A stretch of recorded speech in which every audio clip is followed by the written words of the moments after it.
nó sẽ phải phòng hot lên cái lấy mắc khờ thông lỡ ngắt mọt ở lên chô mất nó mà ngắt phong cái lam cái phòng hot lên thì nó sẽ khờ thông lỡ cái nhốn ở lên khi hay cái nhốn vào đời là kìa hệ cả mặt đông lấy đi không đại thật là chồng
ngày mà bây giờ này mình cái ngợp thì không đâu mà cái phòng lên rồi bài vậy cái phòng họ lên cái họ chế sẽ cái lên cái lên khởi này thôi cái lâu chừng nào à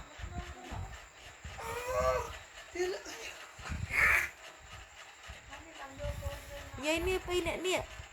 cái lăng nó phay lên nhân lên nữa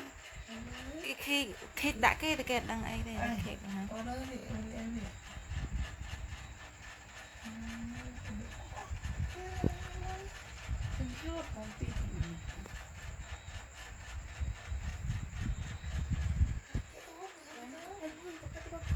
cái thơ như thế à cho món này ta cần chạy được này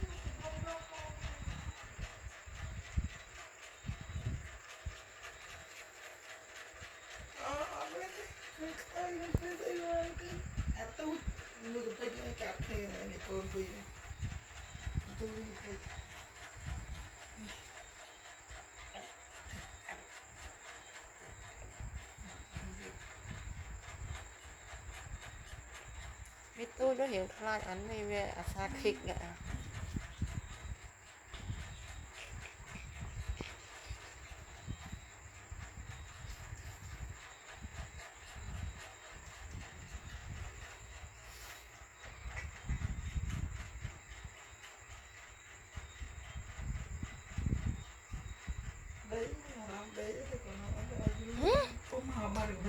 lẹ bạn